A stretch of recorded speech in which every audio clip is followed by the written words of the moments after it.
Good morning, everybody. Today we are reading Charlie and the Chocolate Factory by Roald Dahl. I just sent out a electronic version if you want to read it with me on your computer, tablet, any electronic device while I'm reading it here.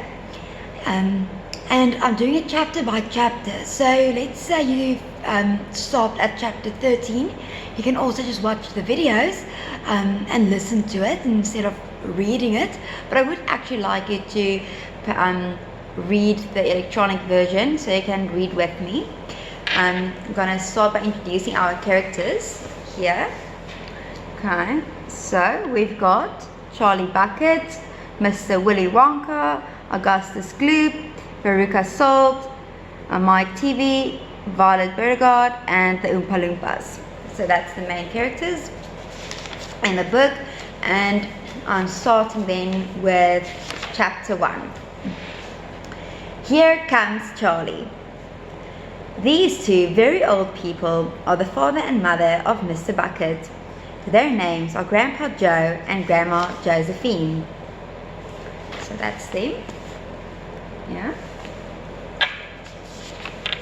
And these two very old people are the father and mother of Mrs. Bucket. Their names are Grandpa George and Grandma Georgina. This is Mr. Bucket and this is Mrs. Bucket. Mr. and Mrs. Bucket have a small boy whose name is Charlie Bucket. Okay, so here are the mother's mom and dad, and here is Mr. and Mrs. Bucket. Here is Charlie. This is Charlie. How do you do? And how do you do? And how do you do again? He is pleased to meet you. The whole of this family, the 6 grown-ups, count them, and little Charlie Bucket lived together in a small wooden house on the edge of a great town. The house wasn't nearly large enough for so many people, and life was extremely uncomfortable for them all. There were only 2 rooms in the place altogether, and there was only 1 bed. The bed was given to the 4 old grandparents because they were so old and tired. They were so tired, they never got out of it.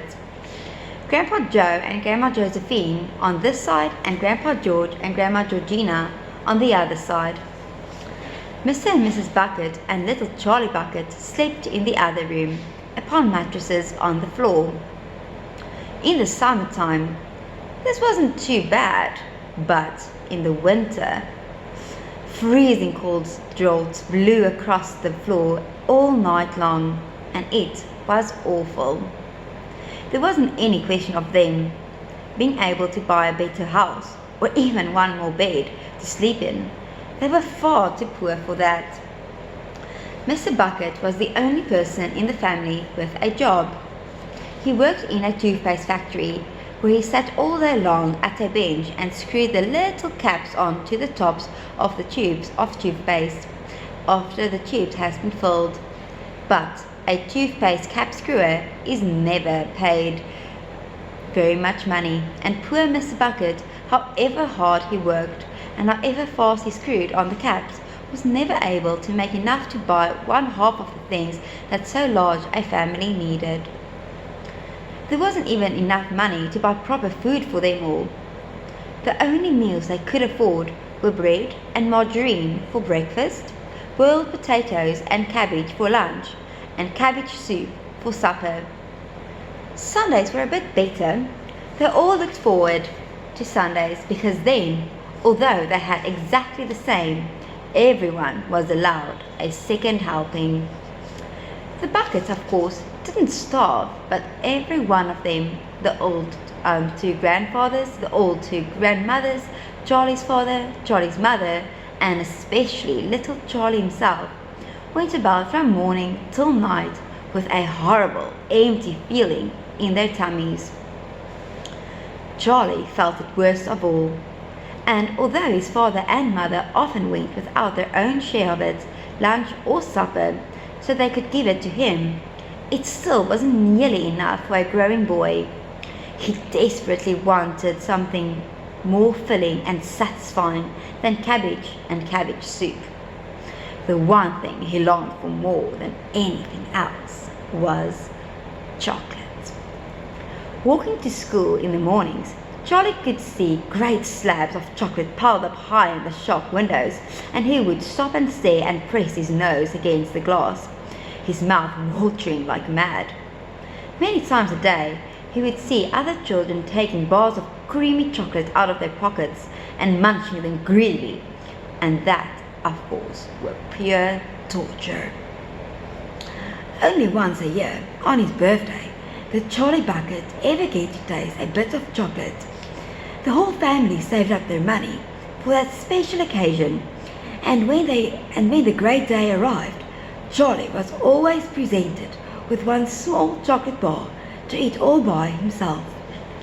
And each time he received it, on those marvelous birthday mornings, he would place it carefully in a small wooden box that he owned and treasure it as though it were a bar of solid gold. And for the next few days, he would allow himself only to look at it, but never to touch it. Then, at last, when he could stand it no longer, he would peel back a tiny bit of the paper wrapping at the one corner to expose a tiny bit of chocolate, and then he would take a tiny nibble, just enough to allow the lovely sweet taste to spread out slowly over his tongue. The next day, he would take another tiny nibble, and so on and so on. And in this way, Charlie would make his suspenny bar of birthday chocolate lasting for more than a month. But I haven't even told you about the one awful thing that tortured little Charlie, the lover of chocolate, more than anything else. This thing for him was far, far worse than seeing slabs of chocolate in the shop windows or watching other children munching bars of creamy chocolate right in front of him.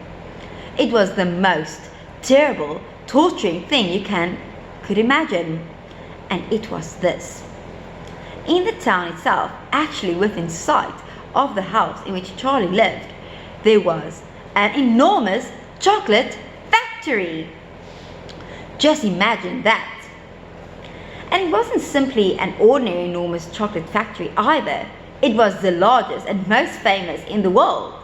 It was Wonka's factory, owned by a man called Mr. Willy Wonka, the greatest inventor and maker of chocolates that there has ever been. And what a tremendous, marvelous place it was. It had huge iron gates leading into it and a high wall surrounding it, and smoke blenching from its chimneys, and strange whistling sounds coming from deep inside it. And outside the walls, for half a mile around in every direction, the air was scented with the heavy, rich smell of melting chocolate. Twice a day, on his way to and from school, little Charlie Bucket had to walk right past the gates of the factory, and every time he went by, he would begin to walk very, very slowly, and he would hold his nose high in the air and take long, deep sniffs of the gorgeous chocolatey smell all around him. Oh, how he loved that smell! And oh, how he wished he could go inside the factory and see what it was like.